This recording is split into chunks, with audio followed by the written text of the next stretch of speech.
Top 100 universities లో 100% scholarship తో admission పొందాలనుకుంటున్నారా? India's top competitive exams, IIT, NEET, etc. guidance కావాలన్నా, India and world top universities లో join అవ్వాలన్నా, students and parents కి career counselling కావాలన్నా, మీ కెరీర్ డెసిషన్ డబుల్ చెక్ చేసుకోవాలనుకున్నా 25 years ఎక్స్పీరియన్స్ డాక్టర్ సతీష్ గారిని సంప్రదించండి. Hello viewers, welcome to career guide. So మీ కెరీర్ కి సంబంధించి కానీ లేకపోతే ఎడ్యుకేషన్ కి సంబంధించి కానీ ఎలాంటి సజెషన్స్ కావాలనుకున్నా లేకపోతే ఏదైనా డౌట్స్ ఉన్నా కూడా మీ డౌట్స్ అన్ని క్లియర్ చేయడానికి డాక్టర్ సతీష్ ఐఆర్ఎస్ గారు ప్రస్తుతం మనతో పాటు లైవ్ లో స్టూడియోలో అందుబాటులో ఉన్నారు. సో మీరు కనుక సార్ తో మాట్లాడాలనుకుంటే 8247750650 నంబర్ కి కాల్ చేసి మాట్లాడొచ్చు. Hello sir. నమస్తే. కాల్స్ వచ్చే ముందు నాకున్న బేసిక్ క్వశ్చన్ డౌట్స్ కొన్ని ఉన్నాయి, అవి అడుగుతాను. అయితే ఇప్పుడు ప్రెసెంట్ టెక్నాలజీకి సంబంధించి కూడా స్టూడెంట్స్ వాళ్ళని వాళ్ళు అప్గ్రేడ్ చేసుకోవాలంటే ఏం చెప్తారు మీరు? డెఫినెట్ గా అంటే ఇప్పుడు ఈవెన్ రీసెంట్ గా నేను రాత్రి కూడా ఒక వీడియో కూడా చేశానంటే, మైథోస్ యాంథ్రోపిక్ వాడు కొత్తగా ఒక టూల్ ని రిలీజ్ చేశాడు. అంటే ఏంటంటే మొత్తం అసలు మనకున్నటువంటి కంప్యూటర్ సిస్టమ్ లో మొత్తం అదే బగ్స్ ని ఐడెంటిఫై చేస్తుంది, సాఫ్ట్వేర్ ని అదే స్కాన్ చేస్తుంది, ప్రాబ్లం ఉంటే అదే ఐడెంటిఫై చేసి అదే సాల్వ్ కూడా చేసేస్తుంది. సో ఇట్లాంటి భయంకరమైనటువంటి చాలా అడ్వాన్స్డ్ టెక్నాలజీస్ ఇప్పుడు యాంథ్రోపిక్ కూడా రిలీజ్ చేశాడు. ఇంతకుముందు కూడా 11 ప్లగ్ఇన్స్ చేశాడు. మనం కూడా వీడియో కూడా దానికి సంబంధించి కూడా చెప్పాం మనం. ఇట్లాంటి తరుణంలో ఇంత అడ్వాన్స్డ్ గా ఉన్నటువంటిది ఏంటంటే జీపీటీ మోడల్స్ ని మించి సూపర్ ఇంటెలిజెన్స్ లో మనం ఎంటర్ అయిపోతున్నాం. ఇది అన్ని ఫీల్డ్స్ లోనండి. సో అన్ని అడ్వాన్స్డ్ ఫీల్డ్స్ అంటే ఇప్పుడు క్వాంటమ్ లేకపోతే డేటా సెంటర్స్ కానీ, ఎనర్జీ సెంటర్స్ కానీ, స్పేస్ కానీ, లేకపోతే ఇట్లాంటివి ఏవైతే ఉన్నాయి ఇవన్నీ వీటికి అనుగుణంగా పిల్లలు ఉండాలంటే ఫస్ట్ స్కూల్లో చదివే పిల్లలు ఎవరైతే ఉన్నారో వాళ్ళు మాత్రం ఫండమెంటల్ గా పర్టికులర్ మ్యాథమెటిక్స్ కానీ, ఫిజిక్స్ కానీ చాలా స్ట్రాంగ్ గా నేర్చుకోవాలంటే ఒకవేళ ఇంట్రెస్ట్ లేదన్నా, వాళ్ళు వద్దన్నా, వాళ్ళ వల్ల కాకపోయినా, వాళ్ళకి రాకపోయినా కూడా తల్లిదండ్రులు అర్థం చేసుకుని దానికి తగ్గట్టుగా వాళ్ళకి నాలెడ్జ్ ని పెంచే విధంగా ఏదో రకంగా మాస్టర్లను పెట్టో లేకపోతే వాళ్ళు నేర్చుకుని చెప్పడం ఏదో చేసి అక్కడ ఉన్నటువంటి ఆ క్యూరియాసిటీని కానీ, ఆ టెక్నాలజీకి సంబంధించినటువంటివి నేర్చుకోవాలంటే బేస్ ఇది. ఆ బేస్ ని పోగొట్టకుండా చూసుకోవాలి పిల్లలకి. తర్వాత తద్వారా ఆల్రెడీ అండర్ గ్రాడ్యుయేషన్ లో ఉన్నటువంటి విద్యార్థులు ఏం చేయాలంటే ఇప్పుడు వస్తున్నటువంటి సిలబస్ ఏదైతే కాలేజీలో చదువుతారో మెకానికల్, కంప్యూటర్ సైన్స్, ఎలక్ట్రికల్ ఏదైతే ఉంటుందో ఇది బయట మార్కెట్ లో ఉన్నటువంటి ఇండస్ట్రీకి జాబ్ రిక్వైర్మెంట్ ఉన్నటువంటి స్కిల్స్ కి మ్యాచ్ అవ్వదు. ఎప్పుడు పాత పుస్తకాలు పాత చదువుతూ ఉంటాం మనం. ఈ గ్యాప్ ని ఫిల్అప్ చేయాలి అనుకున్నట్లయితే దాన్ని there are 2 ways అండి. ఒకటి ఆన్లైన్ లో మనకి ఇప్పుడు దొరుకుతున్నాయి, ఇదివరకంటే ఉంటే కాదు. ఇప్పుడు ఆన్లైన్ లో మీరు వెళ్ళారనుకోండి, ఏ ఆన్లైన్ లోకి వెళ్ళినా కూడా మంచి మంచి కోర్స్ వర్క్స్ ఐఐటీస్ కానీ, ఆన్లైన్ లో కానీ, ఈడిఎక్స్ అని, కోర్సెరా అని, యూడిఎంఈ అని, లేకపోతే చాలా ఎన్పిటిఈఎల్ అని ఇలా రకరకాల ప్లాట్ఫామ్స్ లో ఈవెన్ హార్వర్డ్, ఎంఐటి లేకపోతే ఆక్స్ఫర్డ్ లాంటి కాలేజీల్లో కూడా కోర్సెస్ ని ఫ్రీగా ఆఫర్ చేస్తున్నారు తక్కువ మనీతో. అవి నేర్చుకుని అలాగే at the same time projects కూడా చేయాలి. ఆ ప్రాజెక్ట్ చేయడానికి మళ్ళీ దానికి ఓపెన్ సోర్స్ ప్రాజెక్టులు ఉన్నాయి. ఈ పెద్ద పెద్ద ఎన్విడియా కానీ, ఐబిఎం కానీ, లేకపోతే పెద్ద పెద్ద కంపెనీస్ కూడా మళ్ళీ ప్రాజెక్ట్స్ అవైలబుల్ గా దొరుకుతున్నాయి. అందువల్ల ఈ యొక్క కాలేజీలో ఉన్న అకాడమిక్ నాలెడ్జ్ కి ఇండస్ట్రీగా ఉన్నటువంటి ఇండస్ట్రీ రిక్వైర్మెంట్స్ గ్యాప్ ని మీరు ఫిల్అప్ చేయాలి అనుకున్నట్లయితే ఫస్ట్ లేటెస్ట్ కోర్సెస్ నేర్చుకుంటూ ఉండాలి. మీరు మెకానికల్ చదువుతున్నారు, జెన్ఐఏ నేర్చుకోవాలి. ఇప్పుడు ఏజెంటిక్ ఏ ఇప్పుడు అంతా ఎలా నడుస్తుంది, ఇప్పుడు ఏజెంటిక్ ఏ నేర్చుకోవాలి. ఆ నేర్చుకున్న కోర్సెస్ ఆఫర్ చేస్తున్నాయి ఐఐటి కాన్పూర్ కానీ, ఐఐటి మద్రాస్ కానీ, ఐఐటి ముంబై కానీ, ఇలాంటి ఎన్నో రకమైన కాలేజెస్ ఆన్లైన్ లో కోర్సెస్ ఆఫర్ చేస్తున్నాయి. 1 week కోర్స్ ఉంటాయి, 1 month ఉంటుంది, 2 months ఉంటాయి, ఈవెన్ 6 months కోర్సులు ఉన్నాయి, ఈవెన్ 1 year కోర్సులు కూడా ఉన్నాయి, సర్టిఫికేట్ కోర్సులు ఉంటాయి, డిప్లొమా కోర్సులు ఉంటాయి. ఇవి చేయాలి. మరి ప్రాజెక్టులు చేయాలి. ఇలాగ కొంత మీరు కోర్స్ చదువుకున్నప్పుడే మిగతా కోర్సెస్ ప్యారల్ గా ఉన్నటువంటి వాటిని తెచ్చుకుని వాటిని మీరు అప్డేట్ అవ్వాలి. అదే ఫండమెంటల్ గా ఎవరైనా చేయాల్సిందే. చేసిన తర్వాత మళ్ళీ జాబ్ కి వెళ్ళాలి అంటే వాడు ఎక్స్పీరియన్స్ ఉంటే పాడేవాడు. అప్పుడు ఏం చేయాలి? మీరు ఈ సమ్మర్ లో ఉన్నటువంటి సమ్మర్ హాలిడేస్ 4 సంవత్సరాలు 4 సమ్మర్ లో ఒక 1 year అయింది, 4 వింటర్ లో మన ఫైనల్ ఇయర్ కొన్ని పక్కకు తీసేసిన రఫ్ గా ఒక 1.5 year ఫైనల్ ఇయర్ ప్రాజెక్ట్ ఉంటుందండి అండర్ గ్రాడ్యుయేషన్ లో. అంటే ఆ లాస్ట్ సెమిస్టర్ అంటారండి, అది యాక్చువల్ గా 6 months, ఒక 4 months. అది ఎక్కడైనా మీరు ఏదైనా కంపెనీకి కానీ, ఏదైనా కాలేజీకి కానీ పోయి చేయొచ్చు. అంటే ఓవరాల్ ఒక 1.5 year పాటు చదువుతున్నప్పుడే మీరు ఎక్స్పీరియన్స్ కూడా చేసుకునే అవకాశం ఇప్పుడు ఉంది హాలిడేస్ లోను వాటిలోను. దానికి మీరు ఏదైనా రీసెర్చ్ ఇంటర్న్షిప్స్ అప్లై చేసుకోవడం కానీ, లేకపోతే అబ్రాడ్ సంబంధించి ఏదైనా వెళ్ళడం కానీ, జాబ్స్ కి వెళ్ళడం కానీ, ఇలాంటివన్నీ కూడా చూసుకుని ఫైనల్ గా బీటెక్ అయ్యేలోపు మీరు అప్డేట్ అయిపోవాలి, ప్లస్ ఎక్స్పీరియన్స్ కూడా వచ్చేయాలి, ఇండస్ట్రీ రెడీగా ఉండాలి. మీరు లేరనుకోండి, మీరు చదువుకుని సర్టిఫికేట్ పాస్ అయ్యాను నేను అని అన్నారనుకోండి, ఎవరు జాబ్ ఇచ్చే పరిస్థితి మార్కెట్ లో లేడు. ఇది అర్థం చేసుకోవాలి పిల్లలు. అయితే మెయిన్ గా అందరికి ఉండే కన్ఫ్యూజన్ కూడా ఏంటంటే ఒక ప్రాపర్ ఇప్పుడు ఏవైతే స్కిల్స్ మనం నేర్చుకోవాల్సి ఉంటుందో ప్రాపర్ వాళ్ళని పట్టుకోవడం ఎలా? ఎందుకంటే కొంతమంది ఫీజు కట్టించుకొని సరిగ్గా చెప్పని వాళ్ళు ఉంటారు. ఇవన్నీ జరుగుతూ ఉంటాయి. ఇంకా ఆన్లైన్ లో అయితే కాస్త ఎక్కువగా ఉంటాయి. సో ఒక ప్రాపర్ ఇన్స్టిట్యూట్ ని లేకపోతే ఒక ప్రాపర్ కోచింగ్ ఇచ్చే వాళ్ళని ఎలా చూస్ చేసుకోవచ్చు? అసలు కోర్సెస్ ఎప్పుడు కూడా బయట ప్రైవేట్ వ్యక్తుల దగ్గర కానీ, కోచింగ్ సెంటర్ లో కానీ, పర్టికులర్ గా టెక్నాలజీ రిలేటెడ్ కోర్సెస్ నుంచి మాట్లాడేది, ఎందుకంటే టెక్నాలజీ రిలేటెడ్ మనం మాట్లాడుతున్నాం కాబట్టి.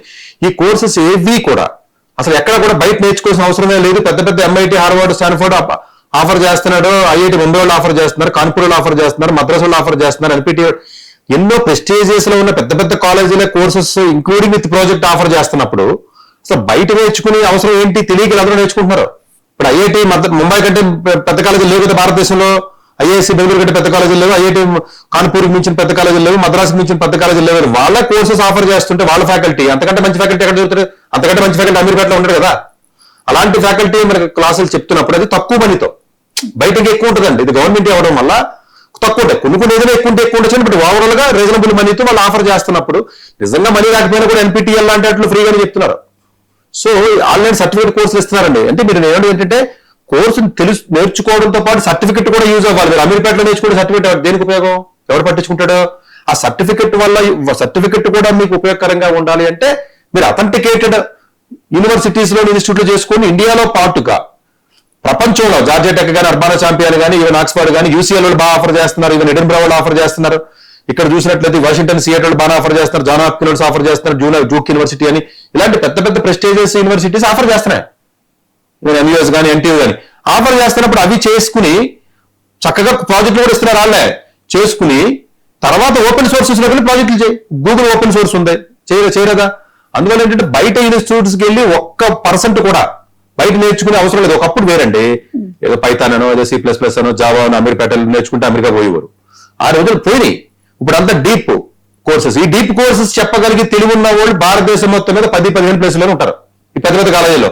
మిగతా వాడికి అలాగే తెలియలేదు, చెప్పలేడు. ఇక్కడ కూర్చున్నాడు, మీరు అనొచ్చు ఇవన్నీ అప్డేటెడ్ కోర్సెస్ కదా, బయట కాదండి. ఈ పెద్ద పెద్ద కాలేజీలో అప్డేట్ అవుతారు. వాళ్ళు రీసెర్చ్ కదండి వాళ్ళు చేసేది. రీసెర్చ్ చేసి కాలేజీల్లో అప్డేటెడ్ నాలెడ్జ్ ఉంటుందండి. ఎందుకంటే రీసెర్చ్ చేసేది అప్డేటెడ్ ఏరియాలో చేస్తారు. అలానే అన్ని కాలేజీల్లో రీసెర్చ్ వాళ్ళు చేయరు. పెద్ద పెద్ద ప్రైమరీ కాలేజీల్లో ఉన్నటువంటి కాలేజీలో చేసే రీసెర్చ్ ఇండస్ట్రీ రిక్వైర్మెంట్ కి, ఇండస్ట్రీ నీడ్స్ కి మ్యాచ్ అవుతుంది. ఇప్పుడు ఐఐటి మద్రాసులో చేసే రీసెర్చ్, ఐఐటి హైదరాబాద్ లో చేసే రీసెర్చ్ ఇండస్ట్రీకి మ్యాచ్ అవుతుంది. మీరు అదే ఉస్మానియాలోనే సెంట్రల్ యూనివర్సిటీ హైదరాబాద్ లో చేసి మ్యాచ్ అవుతుంది. ఇక్కడ కూడా రీసెర్చ్ చేస్తున్నారు కదా సార్, ఇక్కడ కూడా ఆన్లైన్ కోర్సులు పెడుతున్నారు కదా, ఈ ఆన్లైన్ కోర్సు ఉపయోగం ఉంటుందంటే ఉండదు. అంటే బయట ఇండస్ట్రీకి ఇప్పుడు క్వాంటమ్ ఉంది, క్వాంటమ్ కంప్యూటింగ్ మంచి అడ్వాన్స్ వేరే కదా, దీని మీద వర్క్ చేసే వాళ్ళు ఎవరో ఐఐఎస్సి బెంగళూరు చేస్తారు, ఐఐటి మద్రాసు వాళ్ళు చేస్తున్నారు కదా, వాళ్ళు ఆ కోర్సులు ఆఫర్ చేసినప్పుడు ఆబ్వియస్ గా ఉంటాయి. లేదు, ఈ క్వాంటమ్ ఎవడు ఆఫర్ వాళ్ళు ఎవడు బెస్ట్ కంపెనీ? ఐబిఎం ఆఫర్ చేస్తున్నాడు. ఒకవేళ కాలేజీలో దొరకకపోతే మళ్ళీ కంపెనీ వాడు ఆఫర్ చేస్తున్నాడు. కంపెనీ వాళ్ళు వెళ్ళచ్చు. ఐబిఎం వెబ్సైట్ లోకి వెళ్తే కోర్సులు ఉన్నాయి, ఎన్విడికి వెళ్తే కోర్సులు ఉంటాయి. ఈ కోర్సులు వెబ్సైట్ లోకి వెళ్ళి కోర్సులు ఫ్రీగా నేర్చుకోమంటున్నారు జనాలు. ఐబిఎం ఫ్రీగా ఇస్తున్నాడండి. అసలు ఐబిఎం దగ్గరికి వెళ్ళి క్వాంటమ్ ఆడికంటే పెద్దలు ఎవరు లేరు కదా ప్రపంచంలో, వాడే నెంబర్ 1 క్వాంటమ్ కి. దానికి ఉన్నప్పుడు ఇంకా మీకు సర్టిఫికేట్ కోర్సులతో పని మోసపోవడం వల్ల క్వశ్చన్ ఇక్కడ రైజ్ అవ్వదు. అసలు మీరు బయటికి వెళ్ళకండి అంటారు, సర్కిల్లో ఉండిపోండి. బయటికి వెళ్తే కదండి మోసపోవడానికి. మీరు ఇంట్లో రోజు అంటున్నారండి, బయట వెళ్ళి ఫుడ్ తింటే ఫుడ్ పాయిజన్ అవుతుందో, హెల్త్ పాడైపోతుందో అన్న క్వశ్చన్ ఎప్పుడు వస్తుంది? మీరు బయటకి తింటే. అలా బయటికి వెళ్ళరు కాబట్టి మోసపోవడం అన్న క్వశ్చన్ ఇక్కడ రైజ్ అవుతాం. సో ఇప్పుడు మీరు ఇందాక చెప్పారు ఏజెంటిక్ ఏఐ కి సంబంధించి, అంటే ఇది పాస్ట్ 1-2 months నుంచి ఇంకా ఎక్కువగా వినిపిస్తుంది. ఏఐ అనేది జస్ట్ మనకి సజెషన్స్ మాత్రమే ఇస్తుంది, ఏజెంటిక్ ఏఐ అనేది మొత్తం పనంతా చేసి పెడుతుందని. సో దీని వల్ల అంటే మోస్ట్లీ అన్ని జాబ్స్ కి ఎఫెక్ట్ అయితే కనిపిస్తున్నట్టుగా ఉంది. మెయిన్ గా ఐటీ గురించి మాట్లాడుకుంటే అసలు మ్యాన్ పవర్ ని తగ్గించేసి ఒక టూల్ కొనుక్కుంటే చాలు అన్నట్టు ఉంది పరిస్థితి. దీనికి సంబంధించి ఎప్పుడు అంటే ఒకప్పుడు మన జాబ్స్ సిస్టమ్ పిరమిడ్ సిస్టమ్ అంటారండి. చిన్న జాబులు ఎక్కువ ఉంటాయి, తక్కువ శాలరీస్, ఎంట్రీ లెవెల్ అంటారు వాటిని. తక్కువ, ఇంకొంచెం తక్కువ, ఇంకొంచెం తక్కువ, ఇంకొంచెం తక్కువ. ఇప్పుడు ఈ పిరమిడ్ సిస్టమ్ క్రాష్ అయిపోయింది. ఈ కింద ఉన్న వాళ్ళు ఉన్నారు చూసారా, మామూలుగా లో లెవెల్ ఎంప్లాయీస్ అనుకోండి, ఎంట్రీ లెవెల్ అనుకోండి, లో శాలరీ అనుకోండి, ఇదంతా మీరు చెప్పినంతా మొత్తం రిప్లేస్ చేసేస్తుంది. ఈ పైన ఉన్నారు కదా, ఇందులో సగం మంది తగ్గిపోతారు. ఇంకా పైన ఉన్నారు కదా, సగం మంది తగ్గరు, 20% తగ్గుతారు. ఇంకా ఈ డెప్త్ ఉన్న పీపుల్ పైన ఉంటారు కదా. అంటే ఏ ఇక్కడ ఉంది కదా, ఇప్పుడు పైకి వెళ్తుంది. ఇప్పుడు అక్కడ కొంతమంది వేసిపోతారు, ఇది మళ్ళీ పైకి వెళ్తుంది, కొంతమంది వేసిపోతారు. నువ్వేం చేయాలి? ఇంకా పైకి వెళ్తా ఉండాలి, అప్డేట్ అవుతాను. నువ్వు ఇక్కడే ఉన్నావు, టెక్నాలజీ వచ్చింది, వీళ్ళు మొత్తం తీసేసింది కదా. ఇది తీసేసిన జనాలందరూ సేఫ్ ఎక్కడ? పైన ఇంకా హిట్ అవ్వలేదు కదా, నువ్వు పైకి వెళ్ళిపోవాలి. ఇక్కడ హిట్ అయితే ఇంకా పైకి వెళ్ళాలి, నువ్వు జరుగుతూ ఉండాలి పైకి. అంటే it is you are going into deep and deep and deep. మీకు అర్థం గురించి పైకి అంటున్నాను, యాక్చువల్గా డీప్కి వెళ్ళాలన్నమాట. జనరిక్ స్పెసిఫైడ్ డెప్త్ లోకి ఉండాలి. కాబట్టి అట్లాంటి నేర్చుకున్న వ్యక్తులు ఎవరైతే ఉంటారో వాళ్ళే సర్వైవ్ అవుతారండి, మిగతా వాళ్ళు ఎవరో అసలు. అందు గురించి ప్రతి 100 మందిలో మీకు 4-5కే 7% ఆఫ్ ది పీపుల్ కి జాబ్లు ఉన్నాయి చెప్తున్నారు భారతదేశం. మిగిలిన 93కి జాబ్లు లేవు, వేరే పనులు చేసి బతుకుతారు, స్విగ్గీలో, జొమాటోలో, లేకపోతే ఏదో బ్లింకిట్లో బతుకుతున్నారు. బట్ ఆ 7% ఆఫ్ పీపుల్ కి ఎంప్లాయ్మెంట్ ఆపర్చునిటీ ఉంది కాబట్టి మా అందరికీ ఎంప్లాయ్మెంట్ ఆపర్చునిటీ చెప్పండి సతీష్ గారు అన్నది నన్ను అని లేవు కదా. భారతదేశం మొత్తం మీద అన్ని జాబులు ఉండవు కదండి. ఒక 2 రాష్ట్రాల్లోనే 2 లక్షల మంది కంప్యూటర్ సైన్స్ ఇంజనీర్లు బయటకు వస్తుంటే ఆంధ్ర తెలంగాణలో 350 కాలేజీ 400 కాలేజీలు పెట్టుకుని వీళ్ళందరికీ 2 లక్షల జాబులు ఇంకా హైదరాబాద్ సిటీ ఎక్కడ ఇస్తుంది? ఇవ్వదు. కాకపోతే మీరు పోటీ పడి మెట్లెక్కి పైకి మరి పోటీని తట్టుకోవాలంటే నువ్వు ఉండకు మరి పోటీలో. మరి నువ్వు ఐటీలోకి వచ్చినప్పుడు పోటీని తట్టుకుని ఓపిక లేనోడికి ఎందుకు వస్తావు? నువ్వు నర్సింగ్కో, ఫిజియోథెరపీకో, లేకపోతే పెయింటింగో, లేకపోతే ఏసీ మెకానిక్కో, లేకపోతే ఫోన్ మెకానిక్కో పో. అంతే, కట్ త్రోట్టే ఉంటుందండి. ఇప్పుడు బేసికల్గా కంపెనీస్ చేసేది బిజినెస్ అంటే వాళ్ళు చాలా కట్ త్రోట్ ఉంటారండి. వాళ్ళకి ఎమోషన్స్ ఉండవు, నాకు లేనట్టుగానే. నాకు ఎమోషన్స్ ఎప్పుడు కనపడవు కదా. ఇన్ని వేల వీడియోలో ఎమోషన్ అనేది నా బాడీలో ఎక్కడ ఎలిమెంట్ ఉంటుందో ఉండదో. ఎమోషన్ అన్న సిస్టమ్ పక్కనెట్టండి. అసలు ఓవరాల్ గా ఓకే, ఎంతమంది బయటకు వస్తున్నారో, ఎంతమందిగా జాబ్లు ఉన్నాయి కదా అర్థం చేసుకుని మెట్లు ఎక్కడ రావాలి. నీకు మెట్లు ఎక్కడ జాత కాలేదనుకోండి, కింద కూర్చో. ఇది ఎంత తొందరగా అర్థం చేసేసుకుంటే ఈ పిల్లల పేరెంట్స్ అంత అదృష్టవంతులు. మమ్మల్ని ఏం చేయమంటారు సార్, మాకు మరి తెలివి లేదు కదా సార్, మేము ఎలా బతకాలని సింపతిగా నువ్వు జాలిపడి అడిగినా ఎవడు సమాధానం చెప్పడు. ఇక్కడ నీకు అప్పు ఉంది, 1 లక్ష ఎవడని ఎత్తాడేంటి? రోడ్డు మీద పొమ్మంటారు నిన్ను, అంతే కదా. నేను ఎందుకు ఎత్తానమ్మా అంటారు. సో కంపెనీస్ నిర్దాక్షిణ్యంగా 20 సంవత్సరాల పాటు చేసినటువంటి ఒరాకిల్ ఉద్యోగిని చెప్పకుండా మెయిల్ పెట్టి తీసేస్తే ఇంకా ఎమోషన్ ఏంటి? కంపెనీకి ఎమోషన్ లేదు కదా, నీకు ఎమోషన్ ఉండొద్దు. అదైతే నిజంగా పెద్ద షాక్ అసలు. అవును, అంతే. కంపెనీస్ అలాగే ఉంటాయండి. అన్ఎక్స్పెక్టెడ్. అవును, వాడేమంటాడు నేను బతకాలి కదా అంటున్నాడు. నువ్వు కూడా అంతే కదా, నువ్వు బతకాలి కాబట్టి పక్కన చంపేస్తున్నావు, నాశనం చేసేసి, మోసం చేసేసి, ఇబ్బంది పెట్టేసి, మటలు కూడా చేసేస్తున్నావు కదా మనుషులు. మనం మాత్రం పక్కన బతకనిస్తున్నాం ఏంటి? మీరు ఏమైనా బతకనిస్తున్నా, నేను బతకడం. మనం బతకడం గురించి మనం ఎన్ని అదవ పనులు చేస్తున్నామో సొసైటీలో. మనమే మంచోళ్ళు కాదు, కంపెనీస్ కూడా మంచోళ్ళు కాదు. ఇక్కడ నీకు నెప్పొత్తే సింపతి కావాలి, నెప్పొత్తే జాబ్ కావాలి, అన్ని బాగున్నప్పుడు ఏదో ఏదో సినిమాలో డైలాగ్ చెప్పినట్టు ఎట్లా ఉండదు. సో ఈ సిస్టమ్ అండర్స్టాండ్ చేసుకుని పిల్లలందరూ, స్టూడెంట్స్ అందరూ, గ్రాడ్యుయేట్స్ అందరూ బాగా నేర్చుకుని ఈ టెక్నాలజీ నిన్ను తాకే లోపల పైకి జంప్ అయిపో, మళ్ళీ నేను టీ లోపు మళ్ళీ పైకి వెళ్ళిపో. ఇలా పైకి పాకడం రావాలండి. మీకు ఇంకా అర్థమయ్యే భాషలో చెప్పాలంటే అర్థమైంది కదా. ఇంతే. ఇది తొందరగా తెలుసుకున్నాడు అదృష్టవంతుడు. అయితే ఈ ఐటీతో సంబంధం లేకుండా అసలు గవర్నమెంట్ జాబ్స్ చేసుకుంటే ఏ సమస్య ఉండదేమో అనేసి. గవర్నమెంట్ జాబ్స్ ఎన్ని ఉంటాయండి భారతదేశం మొత్తం? 2 లక్షలు సంవత్సరానికి భారతదేశం మొత్తం మీద. జనాల్లో భయం, ఆ ప్రెషర్ అనేది అలా అయిపోయింది. కాదండి, భారతదేశం మొత్తం మీద 1 కోటి మంది బయటకు వస్తారు అండర్ గ్రాడ్యుయేషన్ తో. 1 కోటి మంది అంటే గవర్నమెంట్ జాబ్స్ ఓన్లీ 2 లక్షలే ఉన్నాయి. 2%. 2% ఎలా? 2% నువ్వు వద్దు, మంచిదే నువ్వు చెప్పడం ఏంటంటే, నువ్వు నేను చెప్పక్కలేదు. 2% ఖాళీ లేవు కదా ఉద్యోగాలు, వెళ్తారు కదా. People are going. ఏమంటే వెళ్ళగలిగినోడు, చేతనోడు వెళ్తాడు, బాగా స్కిల్ ఉన్నోడు వెళ్తాడు. వాడికి ఇదేందుకు 1 లక్ష రూపాయలు చేత ఎందుకు? బాగా స్కిల్ ఉన్నోడు గవర్నమెంట్ జాబ్కి ఎందుకు వెళ్తాడు? ఇప్పుడు వెళ్ళట్లేదు, ఎవరికంటే వెళ్ళేవారు కానీ మా రోజుల్లో వెళ్ళేవారు, మేము వెళ్ళాం అలాగా. ఇప్పుడు ఎవడు వెళ్తాడు? 50,000 కరప్షన్ చేయాలనుకున్నాడు వెళ్తాడు. లేకపోతే 1 లక్ష రూపాయలు చేతానికి 50,000 చేతానికి ఎవడంటే గవర్నమెంట్కి వెళ్ళేది ఈ రోజుల్లోనూ? కరప్షన్ చేద్దామని ఉద్దేశంతో వస్తున్నాడు. ఇప్పుడు ఆఫీసర్లు అందరూ చాలా మంది చూసాం మేము అలాగా. మీకు తెలియకపోవచ్చు, వినివాడికి అంత అవగాహన ఉండదు, మాకు ఐడియా ఉంటుంది. సిస్టంలో ఉన్నవాడికి నాకంటే బెటర్ పర్సన్ ఎవడో ఉంటాడు కదా. సో వాళ్ళు వస్తే first rank, civil service rank వస్తున్నా అమ్మేసుకుంటున్నారండి. ర్యాంక్ వచ్చిన దగ్గర ర్యాంక్ అమ్మేస్తున్నారు జాబ్ లో రాకుండా. అలా కరప్షన్ చేసే వాళ్ళు ఎవరైతే ఉంటారో 90% వాళ్ళే వస్తున్నారు. 10% స్పీచ్లు ఇచ్చే వాళ్ళు అందరూ కూడా ఫస్ట్ జాబ్ వచ్చేవాడికే, జాబ్ వచ్చిన తర్వాత 2 ఏళ్ళలో మారిపోతారండి. పెళ్లికి ముందు లవ్ అని తిరిగిన తర్వాత పెళ్లి తర్వాత మారిపోయినట్టుగా. సో గవర్నమెంట్ జాబ్స్ ఏవైతే ఉన్నాయో బాగా మెరిట్ ఉన్నాడు ఎలాగరాడు, మెరిట్ లేనివాడు ఎలాగరాడు, ఆ రేంజ్ ఉన్నవాడు వెళ్తున్నాడు. గవర్నమెంట్ జాబ్ మంచిదా అని అడిగారు అనుకోండి, కొంతమందికి మంచిది, కొంతమందికి మంచిది కాదు. అది ఇప్పుడు మీకు ఇబ్బంది అండి. జాబ్ ఉంటుందో పోతుందో తెలియదు, మీరు లో ఐక్యూ లెవెల్లో ఉన్నారండి, మీకు అంత టాలెంట్ లేదు, మీకు గవర్నమెంట్ జాబ్ వెళ్ళిపోతారు. బాగా తెలివైనడు అనుకోండి, మీరు బయట మార్కెట్లో 4 లక్షలు డిమాండ్ ఉంది, 5 లక్షల నెలకి, అలా మీరు ఎందుకు వెళ్తారా? మీరు భయపడితే వెళ్ళగలరేమో, ఏమో నా వల్ల అవ్వదు కదా అని. సో ఆ గవర్నమెంట్ జాబ్ అనేది ఇండివిజువల్ పర్సెప్షన్స్ అండి. ప్లస్ ఎబిలిటీ కూడా ఉంటుంది కదా, క్రాక్ చేసే ఎబిలిటీ కూడా ఉండాలి కదా. గవర్నమెంట్ జాబ్ క్రాక్ చేసే ఎబిలిటీ ఉన్న స్టూడెంట్ అయితే మాత్రం ఈ టెక్నాలజీని కూడా నేర్చుకోగలండి. అది మాత్రం చెప్పలేదు, ఎందుకంటే గవర్నమెంట్ జాబ్ ఎంత కష్టమో తెలుసు. నిజంగా గవర్నమెంట్ జాబ్ అంటే ఇది నీ వల్ల అవుతుంది కాబట్టి ఇది నీ వల్ల అవుద్ది అనుకోవడం కూడా తప్పే. మీరు ఎప్పుడైనా రాత్రి గవర్నమెంట్ జాబ్ ఎప్పుడైనా ట్రై చేసి ఉండండి, రాసి పాప రోజు 14 గంటలు 15 గంటలు చెప్పని ఈ బ్యాంక్ ఉద్యోగాలు వాటికి రాస్తారండి 3-4 ఏళ్ళు అండి. ఆ 3-4 ఏళ్ళు ఏజెంట్కి నేర్చుకోవడం ఈజీ కదా. సో అందువల్ల ఏంటంటే గవర్నమెంట్ జాబ్కి వెళ్తాం మంచిది అన్నదే అది చెప్పలేమండి, ఇండివిజువల్ పర్సన్ బట్టి ఆధారపడి ఉంటుంది. బట్ ఎనీవే ఫైనల్ గా భారతదేశ ప్రభుత్వం 2% క్యాటర్ చేస్తుంది. నరేంద్ర మోడీ గారు గవర్నమెంట్ లోకి వచ్చినప్పుడు 2014లో వచ్చినప్పుడు 2 కోట్ల ఉద్యోగాలు భారతదేశానికి 2 కోట్ల ఉద్యోగాలు ఇస్తానని చెప్పారు. 2 కోట్లు కాదు కదా, పట్టుమని 20 లక్షలు కూడా లేవు ఉద్యోగాలు, 10 లక్షలు కూడా ఇవ్వాల గవర్నమెంట్ వచ్చిన తర్వాత. సరే ఆ పొలిటికల్ గా క్యాలెండర్ ఇస్తారని చెప్పారు, జాబ్ క్యాలెండర్ ఎవడిచ్చాడు? ఇక్కడ తెలంగాణ సపరేట్ అయింది 2014లో. ఎన్ని జాబ్ క్యాలెండర్లు వచ్చినాయి, ఎంతమంది రిక్రూట్మెంట్ చేశారు? గ్రూప్ 1 మొత్తం తిప్పు కొడితే 100 మంది, గ్రూప్ 1 200 మందిని కూడా గ్రూప్ 1 రిక్రూట్ చేయలేదు 15 ఏళ్లలో. ఇంకా గ్రూప్ 1 అని చెప్పి ఆర్టీసీ రాసి ఎవరికి ఉపయోగం నువ్వు? అంటే ఇంకా అలా అంతమైపోతావు, కనుమరుగైపోతావు 10 ఏళ్ళు 15 ఏళ్ళు ప్రిపేర్ అయితే. సో గవర్నమెంట్ జాబ్స్ మీద కూడా డిపెండ్ అవ్వాలి అంటే మేబీ గవర్నమెంట్ జాబ్ లో కూడా మళ్ళీ ఇంకో ప్రాబ్లం ఉందండి. ఈ చిన్న జాబులు ఉంటాయి కదా, అవి ఎక్కువ ఈ 2 లక్షల్లో. పెద్ద జాబులు తక్కువ ఉంటాయి, 1000 యూపీఐ అంతే కదండి. మళ్ళీ అదొక లాజిక్ అక్కడ మళ్ళీ. సో అంటే కొంచెం క్లాస్ 4 ఎంప్లాయీస్ అంటారండి, అవి ఉంటాయి. బట్ ఎనీవే అది స్టూడెంట్ బట్టి ఆలోచించుకోవచ్చు. బట్ ఎనీవే 2% మాత్రమే ఇండియన్ గవర్నమెంట్ టేక్ కేర్ చేయగలుగుతుంది. 98% రోడ్డు మీద ఉంటారు. మీరు అర్థం చేయవలసిందే, ఇది అర్థం చేసుకోవాలి మనం. అయితే ఇంత కన్ఫ్యూజన్ లో అసలు ఇది నాకు సెట్ అయ్యే కెరీర్, నేను ఇందులో రాణించగలను, నాకు మంచి గ్రోత్ ఉంటుంది అని ఒక స్టూడెంట్ కానివ్వండి, లేకపోతే ఏదైనా ప్రొఫెషన్ ని చూస్ చేసుకుందాం అనుకున్నా ఎవరైనా కానివ్వండి, ఎలా డిసైడ్ అవ్వచ్చు? అది యాక్చువల్ క్వశ్చన్ మీరు సింపుల్ క్వశ్చన్ ఏనండి. బట్ ప్రాక్టికల్ గానండి చాలా ఫ్యాక్టర్స్ తీసుకోవాలంటే అతనికి ఉన్నటువంటి పాస్ట్ హిస్టరీ ఏంటి, ఎలా చదివాడు, ఏ స్కూల్లో చదివాడు, ఏ కాలేజీలో చదివాడు, అతనికి ఉన్న ఇంటెలిజెన్స్ ఎంత, ఐక్యూ ఎంత ఉంది, అతనికి ఉన్నటువంటి జాబ్ అదే ఎలాంటి టైప్ ఆఫ్ స్కిల్ సెట్ ఉంది, మ్యాథమెటికల్గా ఎలా ఉన్నాడు, లేకపోతే ఏదైనా రీసెర్చ్ ఎక్స్పీరియన్స్ ఉందా, ప్లస్ ఇవన్నీ కూడా బేరేజ్ వేసుకోవాలి ఫస్ట్.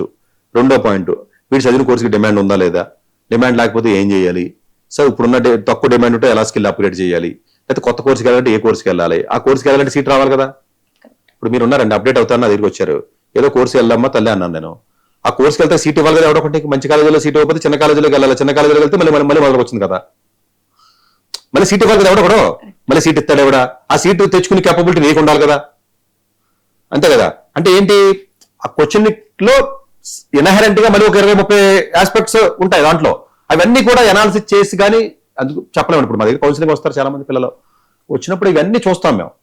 మరి బాబు నువ్వు అలా ఏం చదువుకున్నావు, నువ్వు ఏంటి, నీ మార్కులు ఎన్ని వచ్చినాయి, నీ మ్యాథ్స్ స్కిల్స్ ఏమన్నాయి, లేకపోతే నీ టెక్నాలజీకి పనికి వస్తావా లేవా, లేకపోతే ఇవన్నీ చూసి ఆ ఏజ్ బట్టి వాడుకున్న ఆస్పిరేషన్స్ బట్టి ప్లస్ ఫైనాన్షియల్ కండిషన్ కూడా చూడాలి. ఏదైనా కాలేజీకి వెళ్ళాలని ఫీజు కట్టగలరా లేదా, వాడి పరిస్థితి ఏంటి, లేకపోతే జాబ్ లేకపోతే 2-3 ఏళ్ళు భరించగలరా లేదా, సంథింగ్, లేకపోతే ఏమైనా ఫారెన్ పనికి వస్తాడా, లేదా ఇండియాలో పనికి వస్తాడా, ఇక్కడ సీట్ రావద్దు అక్కడికి ఏమైనా వెళ్తాడా, వెళ్తే ఏ కాలేజీకి వెళ్తాడో, ఇవన్నీ కూడా చాలా డిఫరెంట్ డైమెన్షన్స్ లో చూసుకుని మనం మందు ఇవ్వాలి తప్ప హోమియోపతి మందులేగా జస్ట్ లైక్ వాడు నాకు ఫీవర్ ఉంది కదా అని చెప్పి ఫీవర్ కి మందు రాసి ఇచ్చి పారాసెటమాల్ ఇచ్చి తగ్గుద్ది అంటే అందరికి పారాసెటమాల్ అయితే కుదరదు. పారాసెటమాల్ అందరికి కుదరదు కదా, ఫీవర్ వచ్చిన ప్రతి వాడికి అది ఫీవర్ ఎందుకు వచ్చిందో లోపలికి వెళ్ళిన తర్వాత కదా ఆ రిలేటెడ్ కాంబినేషన్ ఉన్న డ్రగ్ అనేది ఇవ్వడం జరుగుతుంది కదా. సో అలాగా కొంత ఆలోచన చేసుకుని వెళ్ళాలి తప్ప మీరు అడిగింది జనరల్ క్వశ్చన్, ప్రాబబ్లీ ఇవన్నీ ఫ్యాక్టర్స్ ఉంటాయని చెప్పగలను. బట్ పలానా బెటర్ అని చెప్తే అందులో దానికి వెళ్తారు కదండి. మీరు ఎక్కడ ఎందుకుంటారు లేదా ఇంకొకళ్ళు ఎందుకుంటారు, ఇక్కడ నిజంగా ఒకే కోర్సు మంచిది ఇండియా మొత్తం మీద అంటే అందరూ దానికి వెళ్తారు. కానీ ఎప్పుడు రండి అన్నిటికంటే ఉండవలసిన బెస్ట్ స్కిల్ ఏంటంటే అడాప్టబిలిటీ, అదొక స్కిల్, అది అందు గురించి ఏంటంటేనంటే అఫ్ కోర్స్ మనం ఎంచుకున్న ఫీల్డ్ కి సంబంధించినటువంటి స్కిల్స్ ఉంటాయి. ఇప్పుడు మీరు ఏదో పెయింటర్ అవ్వాలి, దానికి ఒక స్కిల్ ఉంటుంది, ఏదో కార్పెంటర్ అవ్వాలి, ఒక స్కిల్ ఉంటుంది. సో ఫీల్డ్ కి మారుతూ ఉంటుంది. సర్జన్ కూడా స్కిల్ ఉండాలి కదా, సర్జన్ చేయాలంటే ఆపరేషన్ చేయాలంటే అని. సో స్కిల్ అలాగే టెక్నాలజికల్ గా కానీ నాన్ టెక్నాలజీ దేనికి సంబంధించి అయినా కూడా స్కిల్స్ ఉండాలి. కానీ ఇప్పుడున్నటువంటి ఇలాంటి టెక్నాలజికల్ గా అవుతున్న అబ్నార్మల్ గా చేంజ్ వస్తున్నటువంటి ఇలాంటి తరుణంలో మీకు ఉండవలసిన స్కిల్ ఏంటంటే కొత్త విషయాన్ని వెంటనే మీరు అర్థం చేసుకోగలిగే స్కిల్. అంటే దాన్ని ఇంటెలిజెన్స్ అనుకోండి, ఐక్యూ అనుకోండి, అది పెంచుకుంటే పెరుగుద్ది. బేసికల్గా అందు గురించి స్కూల్ లెవెల్ నుంచి ఎవరైతే మ్యాథమెటిక్స్ లేదా పజిల్సో లేదా రీజనింగ్ స్కిల్స్ లేదా ఫిజిక్స్ ఇలాంటి హెవీ సబ్జెక్ట్స్ ఎవరైతే చదువుతారో జనరల్ గానే వాళ్ళకి అండర్స్టాండింగ్ ఎబిలిటీస్ ఎక్కువ ఉంటాయి. అంటే ఏ ఆస్పెక్ట్ అయినా ఇప్పుడు మీ దగ్గర ఐక్యూ ఉందనుకోండి, ఇంటెలిజెన్స్ లా కూడా చదువుతారు, లేదా జర్నలిజం కూడా చదవగలరు, లేదా హిస్టరీ చదువుతారు, జాగ్రఫీ కూడా చదవగలరు. అది నేర్చుకోవాలి. నేర్చుకున్న తర్వాత బేసికల్ గా mind is ready to accept anything. అంటే తర్వాత అడాప్టబిలిటీ, ఓకే ఇదేదో మనకు తేడాగా జరిగింది, ఇంకోటి ఏదో వస్తుంది అనుకున్నప్పుడు ఇంకొకటి నేర్చుకోవడానికి సరిపడా అది ఏదైతే మానసికంగానూ సిద్ధంగా లేకపోతే పరిస్థితి ఏంటి? మానసికంగా సిద్ధంగా ఉండాలి. మానసికంగా సిద్ధంగా ఉన్నా కూడా నేర్చుకునే తెలివి ఉండదు అందరికనే. దానికి బ్రెయిన్ లో వాడికి కొంత ఇంటెలిజెన్స్, ఐక్యూ నాలెడ్జ్ ఉండాలి. ఆ ఐక్యూ నాలెడ్జ్ అనేది జనరల్ గా పెంచుకోవాలి అనుకున్నట్లయితే మీరు సానబెట్టాలి బ్రెయిన్ కూడా. ఆ సానబెట్టే విధానం జనరల్ గా స్కూల్ నుంచో అయితే దానికి ఒక 1-2 ఏళ్ళు పట్టొచ్చు. మీరేమంటారంటే ఈ సానబెడతా ఏముంది 2 నెలల్లో మార్గం చెప్పండి అని అనకూడదు. 2 నెలల్లో రాదు కదా. అలా అయితే మీరు కూడా అయిపోయి మీరు కూడా 10 లక్షలు సంపాదించేస్తారు 2 నెలలకు. ట్రిక్ చెప్తే నేను ఇదేమన్నా ఎవడో చెప్పినట్టుగా ఇల్లు వాస్తు మారితే ₹1,00,000 వస్తుంది, లేకపోతే ఇది కొంటే అది వస్తుంది అంటే ఎవడు పడతాడు యూట్యూబ్ లో చెప్పినట్టుగా అలా ఎమోషనల్ గా మనం చెప్పలేము అవన్నీ. ఇప్పుడు అలాగైతే మీకు కూడా నేర్పించేచ్చు స్కిల్. నేర్పించేసి 2 నెలలు నేర్చేసుకోండి, నెలకు 5 లక్షలు సంపాదించాలని చెప్పి అబద్ధాలు చెప్పొచ్చు. అట్లా ఉండదండి. అంటే అంత పేషెన్సీ లెవెల్ మీకు లేనప్పుడు మీకు అడాప్టబిలిటీ కూడా రాదండి. బేసికల్ గా ఇప్పుడు ఉండవలసినటువంటి విధానం ఏంటంటే హార్డ్ వర్కింగ్ నేచర్, పేషెన్సీ 2 కలిస్తే మీకు అడాప్టబిలిటీ వస్తుంది. బట్ బేసికల్ గా ఎలాంటి స్కిల్ అయినా ఫస్ట్ నువ్వు అడాప్ట్ అయ్యి స్కిల్ నీ దగ్గర ఉండాలి. దానికి సరిపడా తెలివిని బ్రెయిన్కి ఉండాలి. అది లేకపోతే నువ్వేం చేయలేవు. అడాప్ట్ అవుదాం అనుకున్నా ఇప్పుడు మీరే ఉన్నారండి అడాప్ట్ అయిపోతారండి, కొత్తగా నేర్చేసుకుని ఏజెంట్కి అయ్యో లేదా ఇంకోటి నేర్చేసుకుంటారు, రోబోటిక్స్ అంటున్నారండి. కోరిక ఉంది, రోజు 14 గంటలు చేస్తానన్నారు. 14 గంటలు చేసినప్పుడు మీకు రాదండి అది. ఎందుకని మీరు రావాలంటే ఏం చేయాలి, ముందు ఒక 1 year 2 years దానికి సంబంధించిన బేసిక్స్ ఫండమెంటల్స్ దానికి సంబంధించినటువంటి ఐక్యూ అని పెంచుకుని వచ్చి అప్పుడు రోబోటిక్స్ మీద అటాక్ చేయాలి మీరు. చూసారు అక్కడ అడాప్టబిలిటీ అవ్వడానికి మీరు మెంటల్ గా సిద్ధంగా ఉన్నంత మాత్రం సరిపోదు, దాన్ని రిసీవ్ చేసుకునే ఎబిలిటీ కూడా మీ బ్రెయిన్ కి ఉండాలి.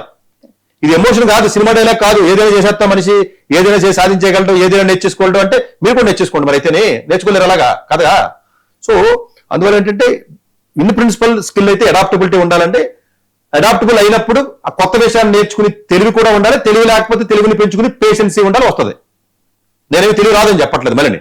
సరే మరి మేము అలా బతకాలంటే మీరు రోబోటిక్స్ కూడా నేర్చుకోవచ్చు. ఉదాహరణ మీకు లైవ్ ఎగ్జాంపుల్, మీకే సంబంధించిన మనుషులు కాదు కదా, మేబీ ఒక 1 year పాటు పడద్దేమో, అయినా నేర్చుకోవాలి కదండి మొత్తం అంతా. నేర్చుకుని 1.5 years పోయిన తర్వాత ఆ కోర్సు ఈ కోర్సు ఇదో అదో నేర్చుకుని కొంత మ్యాథ్స్ కొంత లాజికల్ థింకింగ్ ప్రోగ్రామింగ్ ఇదంతా నేర్చుకున్న తర్వాత అప్పుడు రోబోటిక్స్ మీద అటాక్ చేయగలరు. అదే 1 year పట్టొచ్చు 2 years పట్టొచ్చు, మీకు అది మీకు ఎగ్జిస్టింగ్ ఉన్న తెలివి. మీరు మరీ డమ్ అనుకోండి, ఎక్కువ తెలివి లేదనుకోండి, గ్రాడ్యుయేషన్ అయిపోయింది, అండర్ గ్రాడ్యుయేషన్ ఏదో రోడ్డు పక్కన ఉన్న కాలేజీలో చదివారు, ఇప్పుడు నాకు ఎనర్జీ వచ్చేసింది, ఇప్పుడు నేను లేచిపోయాను, ఇప్పుడు నేను బాగు చేసేయండి, ఇప్పుడు నేను నేర్చేసుకుంటానని మీరు అన్నంత మాత్రానే నేను ఆవేశపడిపోయి 6 నెలలు చదివాను నేను చెప్పలేను కదా. అది క్వశ్చన్ సెంటర్ చెప్తారు, అలాగే నేను అలా చెప్తాను చెప్పను కదా. సో అందువల్ల ఏంటంటే మీకు ఉన్న ఎగ్జిస్టింగ్ తెలివి ఎంత, మీ రిసీవింగ్ ఎబిలిటీ ఎంత అన్నది కూడా నేను బేరేజ్ వేసుకుని మీరు టార్గెట్ చేసింది ఏంటి, ఆ మధ్యలో ఉన్న గ్యాప్ ఎంత, ఆ గ్యాప్ ని ఫిల్ చేయడానికి మీకు ఎంత టైం కావాలి, ప్లస్ నీకు అంత పేషెన్సీ ఉందా, ప్లస్ నువ్వు సస్టైన్ అవ్వాలి కదా. ఆ సస్టైన్ అవ్వడాన్ని అడాప్టబిలిటీ. సస్టైన్ అవ్వాలి కదా, నువ్వు ఇప్పుడు మొదలెడితే ఆవేశంగా ఉపయోగం ఉంది, సస్టైన్ అవ్వాలి. సో ఇన్ జనరల్ గా స్కిల్ అనేది అడాప్టబిలిటీ అన్నది, అడాప్టబిలిటీ విత్ ఫాస్ట్ అడాప్టబిలిటీ కావాలి.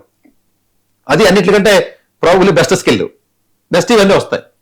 వీటన్నిటిని కూడా దృష్టిలో పెట్టుకుంటే అసలు 10th అయిపోయింది లేకపోతే +2 అయిపోయింది అన్న పాయింట్ నుంచి ఎలా చూస్ చేసుకుంటే 1 will be successful అని చెప్తారు? కాదండి, ఆల్రెడీ 12th క్లాస్ అయిపోయిన స్టూడెంట్ కి ఆల్రెడీ డల్ గా ఉన్నాడు అనుకోండి, వాడు ఆబ్వియస్ గా నేను చూస్ చేసుకోమని చెప్పినంత మాత్రాన్ని రోబోటిక్స్ కి వెళ్ళరా అన్నాను నేను. ఏం ఉపయోగం? ఎవడెత్తాడు సీటెడ్కి? ఆడు ఏం చేయాలి, 2 ఏళ్ళు 3 ఏళ్ళు కూర్చుని ఆ 9th 10th 11th 12th ఏదైతే నాశనం చేసుకున్నాడు, వాడి చేతిలో నాశనం చేసుకున్నాడా, కోచింగ్ సెంటర్ నాశనం చేశాడా, లేకపోతే ఇంట్లో ఉన్న వాళ్ళ ఫాదర్ మదర్ నాశనం చేశారా, ఎలాగోలాగా నాశనం చేసుకుంటా ఎవడో లేకపోతే ఆడికి ఏదో రకంగా అయితే రాలేదు అనుకుందాం, కేసు 1. అప్పుడు ఏం చేయలేడు, చచ్చినట్టు 2 ఏళ్ళు 3 ఏళ్ళు కూర్చుని ముందు ఆ స్కిల్స్ నేర్చుకోవాలి. ఆ మ్యాథ్స్ ఫిజిక్స్ రాకుండా ఎలా నేర్చుకుంటావు నువ్వు? నేర్చుకోలేవు. ఒకటి. రెండోది, సార్ నా టెక్ సైడ్ వద్దు నాన్ టెక్ సైడ్ వెళ్తానని అనుకున్నారు మీరు. అప్పుడే నాన్ టెక్ సైడ్ వెళ్ళాలి. నాన్ టెక్ సైడ్ వెళ్ళాలంటే ఇంగ్లీష్ బాగా వచ్చు, సరే ఏ క్లాట్ ఎగ్జామ్ రాయి, లేకపోతే కొంత క్రియేటివ్ స్కిల్ ఉంది, ఏ డిజైన్ ఎగ్జామ్ రాయి, లేకపోతే సియూట్ ఎగ్జామ్ రాసి నీ స్కిల్ కి తగ్గట్టుగా టెస్ట్ చేయించుకుని ఎవరెవరి దగ్గర పోయి మళ్ళీ టెస్ట్ చేయించుకుంటే ఇప్పుడు ఈ ఎపిసోడ్కి వచ్చే ముందు ఒక పిల్ల వచ్చింది నా దగ్గరికి, అంటే 12th చదివే అమ్మాయి వచ్చింది. వచ్చి ఏమడిగింది, నన్ను సైకాలజీకి వెళ్తానని అడిగింది. సార్ క్రైస్ట్ యూనివర్సిటీలో సైకాలజీ సీట్ వచ్చిందని అడిగారు, మా ఫాదర్ ఏమో అమౌంట్ కట్టుకుంటాడు, మీరు చెప్తే మీ ఫాదర్ కడతారు సార్ ఏంటి అని అడిగారు. అసలు సైకాలజీకి క్రైస్ట్ యూనివర్సిటీ ఎవడెత్తాడు ఉద్యోగం?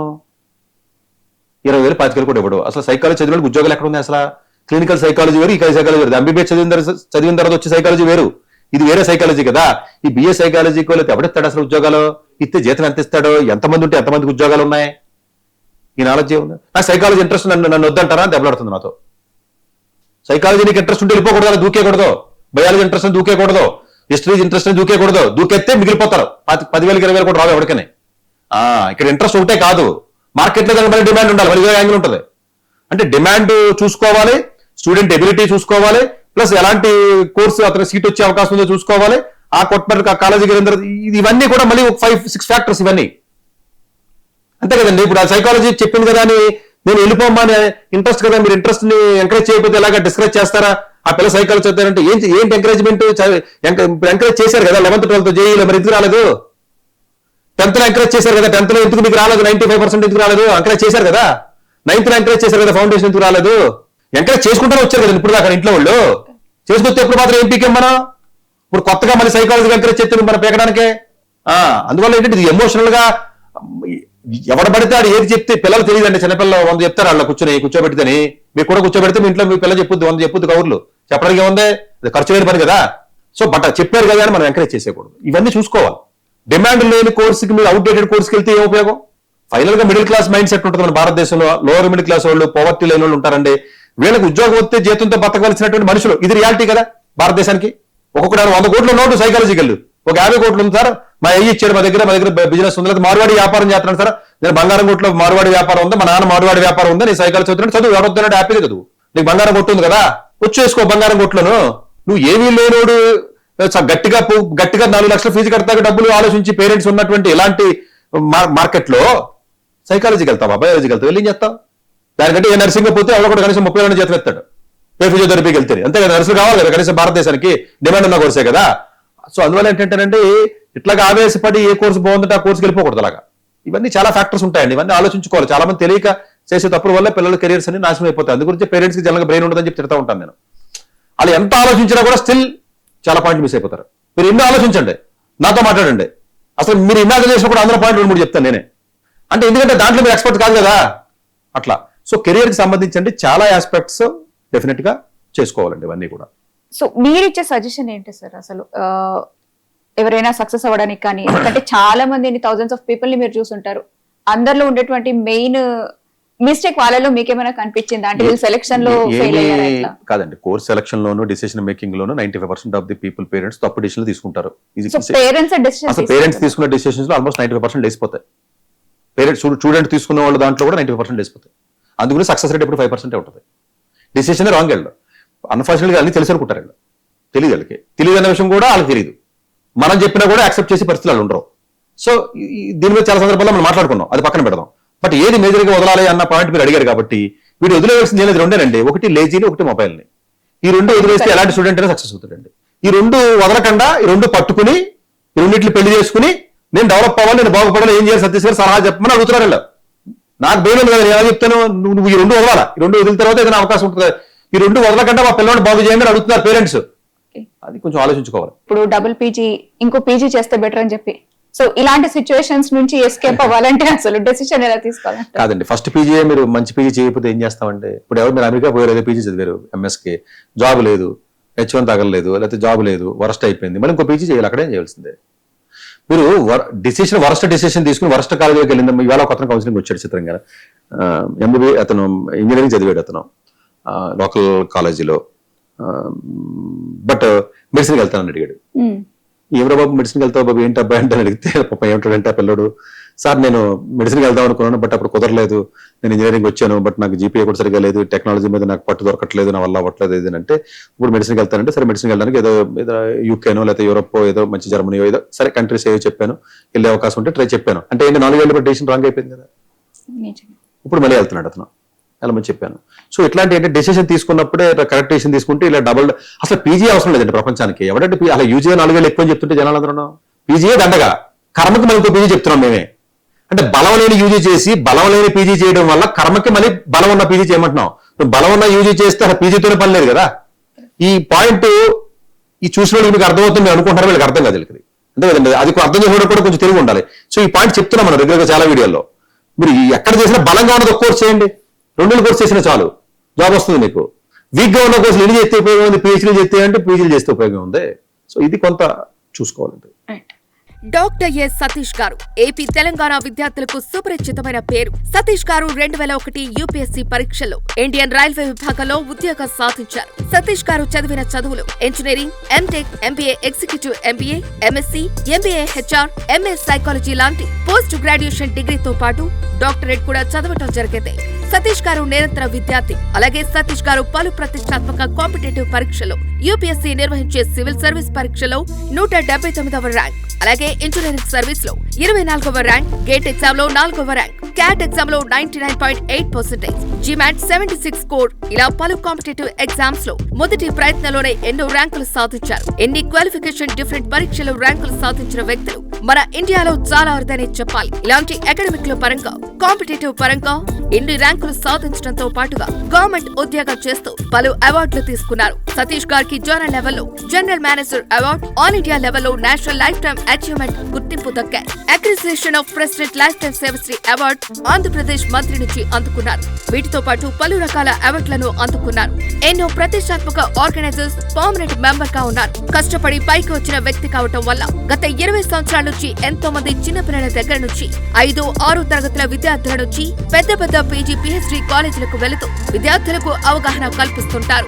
ప్రతి విషయంపైన డాక్టర్ సతీష్ గారు స్పష్టమైన అవగాహన కలిగి ఉన్నారు. డాక్టర్ సతీష్ బలంగా నమ్మే సూత్రం ఏంటంటే అవేర్నెస్ ఈజ్ ఎవ్రీథింగ్. మనిషికి అవేర్నెస్ ఉంటే ఏదైనా సాధించగలరు. ఒక్క మోటివేషన్ తోనే కాదు, ఏది చేయాలి, ఏది చేయకూడదు, ఎలాంటి డెసిషన్ తీసుకోవాలి అన్న విషయాలపై, ముఖ్యమైన విషయాలపై అవగాహన కల్పిస్తుంటారు. అలాగే గవర్నమెంట్, ప్రైవేట్ జాబులే కాకుండా ప్రపంచ దేశాల్లోని జాబ్స్ పై కూడా అవగాహన కల్పిస్తుంటారు. ఉద్యోగాలతో పాటు పెద్ద చదువులైన ఐఐటి వంటి వాటిపై సెషన్స్ నిర్వహిస్తూ ఉంటారు. ఇప్పటి వరకు 3 లక్షల సెమినార్స్ ₹1 తీసుకోకుండా ఉచితంగా నిర్వహించారు. ఇందులో భాగంగా మన 99 టీవీ ద్వారా విద్యార్థులకు మోటివేషన్ ఇవ్వటానికి మీ ముందుకు వస్తున్నారు డాక్టర్ సతీష్ గారు.